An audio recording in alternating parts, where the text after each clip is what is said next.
નમસ્કાર વિદ્યાર્થી મિત્રો, વેદ ડિજિટલ એજ્યુકેશનમાં હું સુધીર આસોદરિયા તમારું સ્વાગત કરું છું। ધોરણ 10 વિષય સામાજિક વિજ્ઞાન પ્રકરણ 13 ઉત્પાદન ઉદ્યોગો એમાં આજે આપણે પ્રશ્ન 7 અને 8 આ બે પ્રશ્નોની ચર્ચા આપણે કરવાની છે। આની પહેલાં પણ આપણે બોર્ડના મહત્ત્વના 6 પ્રશ્નોનો અભ્યાસ વિડિયો લેક્ચર द्वारा કરી ચૂક્યા છીએ। જો તમે જે અમારી ચેનલમાં નવા જ હોય તો ચેનલને સબસ્ક્રાઈબ કરજો, લાઈક કરજો અને વધારેમાં વધારે વિડીયો વિદ્યાર્થીઓ સુધી પહોંચે એ માટે શેર કરજો। દોસ્તો, વાત કરીશું આપણે પ્રશ્ન નંબર 7ની। મહત્વનો પ્રશ્ન 7મો છે કે ભારતના કૃત્રિમ કાપડ વિશે માહિતી આપો। મિત્રો, સુતરાઉ કાપડ ધીમે ધીમે ધીમે ધીમે ડાઉન થતું ગયું એની પાછળનું એક જ મહત્વનું કારણ હતું કે માનવ નિર્મિત કાપડનું ઉત્પાદન દિન પ્રતિદિન વધ્યું। હવે માનવ નિર્મિત એટલે આપણે જાણીએ છીએ કૃત્રિમ કાપડ છે એનું ઉત્પાદન વધ્યું। ઓકે, કૃત્રિમ કાપડ વિશે જો નોંધ આપણે લખવી હોય તો બહુ શોર્ટમાં, ટૂંકા શબ્દોમાં, ઓછા શબ્દમાં યાદ રાખી શકાય એવા આપણે આ વિડીયોમાં પ્રયત્નો કર્યા છે કે તમે વધારેમાં વધારે યાદ રાખીને બોર્ડમાં સારા માર્ક્સે આ પ્રશ્નને લખી શકો। ઓકે, આજે ભારતમાં તમે જુઓ તો માનવ નિર્મિત બનેલા જે રેસાઓ છે એમાંથી બનતા કાપડ, કૃત્રિમ કાપડ, એની માંગ દિન પ્રતિદિન વધતી જાય છે। મેં હમણાં જ પહેલાં તમને કીધું કે ભાઈ ધીમે ધીમે સુતરાઉ કાપડની માંગ ઘટતી જાય છે તો શેની માંગ વધતી જાય છે? તો કે કૃત્રિમ કાપડની માંગ દિન પ્રતિદિન વધી રહી છે અને સિન્થેટિક કાપડ તરીકે પણ આપણે એને ઓળખવામાં આવે છે। ઓકે દોસ્તો, નેક્સ્ટ જોઈએ તો આપણા દેશની અંદર આ કૃત્રિમ કાપડની માંગ શા માટે વધી? ઓકે, સ્વાભાવિક વસ્તુ છે કે કોઈ પણ વસ્તુની માંગ શાથી વધે અને બીજી વસ્તુની માંગ શાથી ડાઉન થાય તો એની પાછળનું એક જ મહત્વનું કારણ હોઈ શકે કે ભાઈ એની ગુણવત્તા। તમે સારી ક્વોલિટી, સારી ગુણવત્તા આપો એટલે બજારમાં ચીજવસ્તુની માંગ વધશે। તો દોસ્તો, આપણે આ પ્રશ્નમાં એ પણ જોશું કે કૃત્રિમ કાપડની માંગ વધવા પાછળના કારણો શું છે, એ કેવી ગુણવત્તાથી ભરપૂર છે કે જેથી કરીને આ કાપડની માંગ વધી। તો બીજા વાક્યમાં સરસ આપેલું છે કે કૃત્રિમ કાપડ છે એક તો મજબૂત છે, ખૂબ સારી મજબૂતાઈ છે, ટકાઉપણું છે। મજબૂત હોય એટલે સ્વાભાવિક છે કે ટકાઉપણું એનામાં હોય જ। નેક્સ્ટ, રંગવાની તેમજ વણાટની સરળતા છે। સુતરાઉ કાપડ કરતાં રંગવાની અને વણવામાં ખૂબ સરળતા છે અને ખાસ આકર્ષક દેખાવ, આ વગેરે ગુણોના લીધે કૃત્રિમ કાપડની માંગ આજે દિન પ્રતિદિન વધતી જાય છે અને એના જ કારણે કહી શકાય કે કૃત્રિમ કાપડ ઉદ્યોગમાં આજે મોટી ક્રાંતિ સર્જાણી છે। ઓકે, આપણે પહેલા વાક્યમાં જોયું કે દિન પ્રતિદિન માંગ વધે છે અને બીજા વાક્યમાં જોયું કે એના ગુણો કયા કયા છે, તો કે ટકાઉ છે, મજબૂત છે, રંગવાની અને વણવાની સરળતા છે, આકર્ષક દેખાવ છે। આ બધા ગુણોના લીધે કહી શકાય કે કૃત્રિમ કાપડોએ કાપડ ઉદ્યોગમાં ખૂબ મોટી ક્રાંતિ સર્જી છે। નેક્સ્ટ દોસ્તો, આગળ જોઈએ તો કહી શકાય કે કૃત્રિમ કાપડની ગુણવત્તા વધારવા માટે આજે પ્રયત્નો થાય છે। ઓકે, કેવા પ્રયત્નો થાય છે? તો કે કૃત્રિમ રેસા સાથે કપાસના રેસા, રેશમ કે ઊનના રેસાઓ ઉમેરવામાં આવે છે, ભેળવવામાં આવે છે અને એનું મિશ્રણ કરીને જે કાપડ તૈયાર થાય છે એ કેવું તૈયાર થાય છે દોસ્તો? ટકાઉપણાવાળું તૈયાર થાય છે।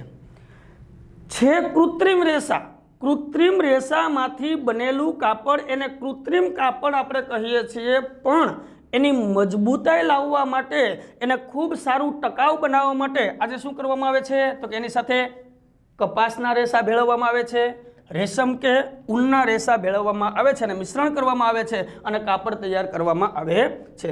દોસ્તો, આગળ જોઈએ તો આ ઉદ્યોગ ભારતમાં કયા કયા રાજ્યોમાં વિકસાવેલો છે તો એની થોડી વાત કરીએ તો ભારતના મુખ્ય રાજ્યોમાં કેરળ, તમિલનાડુ, કર્ણાટક, મહારાષ્ટ્ર, ગુજરાત, ઉત્તર પ્રદેશ, પશ્ચિમ બંગાળ અને મધ્યપ્રદેશ આ મુખ્ય રાજ્યો છે। જો કે આ સિવાય ઘણા બધા રાજ્યોમાં કૃત્રિમ કાપડના ઉદ્યોગો ચાલે જ છે, પણ ભારતના કૃત્રિમ કાપડ ઉદ્યોગના મુખ્ય રાજ્યો કયા કયા છે? તો કે ભાઈ કેરળ છે, તમિલનાડુ છે, કર્ણાટક, મહારાષ્ટ્ર, ગુજરાત, ઉત્તર પ્રદેશ, પશ્ચિમ બંગાળ અને મધ્યપ્રદેશ. ક્યારેક આપણને નકશામાં પૂછાય કે ભાઈ કૃત્રિમ કાપડ ઉદ્યોગનું એક કેન્દ્ર જણાવો, તો આપણે મુખ્ય આ બે પસંદ કરીશું. કાં તો કેરળમાં આપણે ટીક કરીશું અથવા તો તમિલનાડુમાં ટીક કરીશું, તો આપણો એક ગુણ છે જશે નહીં. દોસ્તો નેક્સ્ટ જોઈએ તો ભારતની અંદર આ જે બધા રાજ્યો છે એમાં કૃત્રિમ કાપડ ઉદ્યોગની સ્થાપના થઈ છે, ખૂબ સારો વિકસ્યો છે. આ સિવાય વાત કરીએ, આ મુખ્ય રાજ્યોની વાત કરીએ, બીજા શહેરોની વાત કરીએ તો ભારતમાં મુંબઈ, અમદાવાદ, સુરત, દિલ્હી, વડોદરા, કાનપુર, ચેન્નઈ, અમૃતસર, ગ્વાલિયર, મોદીનગર અને કોલકાતા, આ બધા જ મહત્વના શહેરો ભારતના છે કે જ્યાં કૃત્રિમ કાપડ ઉદ્યોગની સ્થાપના થયેલી છે, તેનું ઉત્પાદન કરવામાં આવે છે. તો દોસ્તો પરીક્ષામાં કદાચ પ્રશ્ન 2 ગુણમાં પૂછાય, 2 ગુણનો પ્રશ્ન છે, 2 ગુણમાં પ્રશ્ન પૂછાય તો આપણે આવા 4 વાક્ય યાદ રાખીએ તો આપણે 2 માંથી 2 પૂરા ગુણ મળવાની શક્યતાઓ છે. દોસ્તો આ સિવાય આપણે પ્રશ્ન નંબર 8ની પણ ચર્ચા આ વિડીયોમાં જ કરવાની છે. આપણે ખૂબ સરળ પ્રશ્ન છે, ખૂબ નાનો છે, પણ આઈએમપી પ્રશ્ન છે. દોસ્તો 2 ગુણમાં વારંવાર પ્રશ્ન આપણને પૂછાય છે કે કાગળ ઉદ્યોગ વિશે નોંધ લખો. મિત્રો કાગળ ઉદ્યોગ ખૂબ વપરાશમાં, આ ઉત્પાદનને દૃષ્ટિએ પણ ખૂબ સારો. કાગળ આજે દેશ પ્રદેશની અંદર અને વિદેશોની અંદર પણ આપણે ખૂબ સારું ઉત્પાદન કરીને થોડું ઘણું નિકાસ પણ કરીએ છીએ. તો એની ચર્ચા કરીએ તો સૌથી પહેલાં તો કાગળ બનાવાય છે શેમાંથી, મતલબ એનો કાચો માલ શું હોઈ શકે. તો કાચા માલની વાત કરીએ તો શેમાંથી બને, તો કે પોચું લાકડું. તમે 9મા ધોરણની અંદર પણ ભણી ગયા છો સમાજ વિદ્યાની અંદર કે ભાઈ હિમાલય ક્ષેત્રના મોટા ભાગના જંગલોમાંથી આપણને આ પોચું લાકડું પ્રાપ્ત થાય છે. આ સિવાય વાંસ, ઘાસ અને શેરડીના કૂચા વગેરેમાંથી કાગળ તૈયાર કરવામાં આવે છે. ઓકે, કાગળ ઉદ્યોગ માટે કાચો માલ કયો આપણે વાત કરી, તો કે પોચું લાકડું, વાંસ, ઘાસ અને શેરડીના કૂચા, એમાંથી કાગળ તૈયાર કરવામાં આવે છે, કાગળ બનાવવામાં આવે છે. દોસ્તો આ તમે જોઈ શકો છો કે ભાઈ કાગળ ઉદ્યોગના ખૂબ મોટા કારખાનાઓ છે જેમાંથી કાગળ ઉત્પાદન કરવામાં આવે છે. ભાઈ કૂચામાંથી માવો તૈયાર કરવામાં આવે, એમાંથી કાગળ તૈયાર થાય અને એમાંય અલગ અલગ પ્રકારની ક્વોલિટી તૈયાર થાય ગુણવત્તાના આધારે. કે ભાઈ અમુક તમે જુઓ છો કે ભાઈ રફ પેજ તમારે લેવું હોય તો કાળા પેજ આપણે કહીએ છીએ કે ભાઈ એમાં તમે રફ પેજ ગણિત વગેરે વિષયની અંદર તમે કરી શકો છો. પછી થોડા સફેદ પેજ આવે એવો કાગળ તૈયાર થાય, પછી પીળા પેજ આવે એવો કાગળ તૈયાર થાય.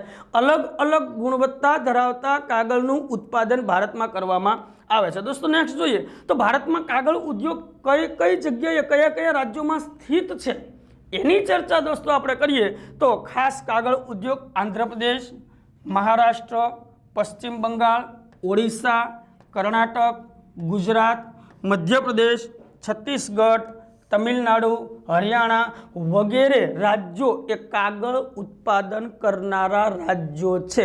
ફરીથી એકવાર જરાક યાદ રાખવા માટે જોઈએ, જો પરીક્ષામાં પૂછાય તો આમાંથી 3-4 રાજ્યો તમારે ખાસ યાદ રાખવા પડે.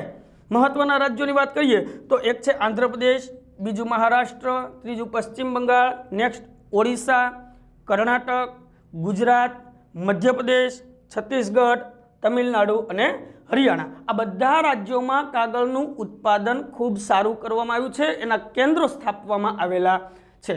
આ સિવાય દોસ્તો વાત કરીએ તો ગુજરાતમાં પણ કાગળ ઉદ્યોગ છે એ ખૂબ સારી રીતે ચાલે છે.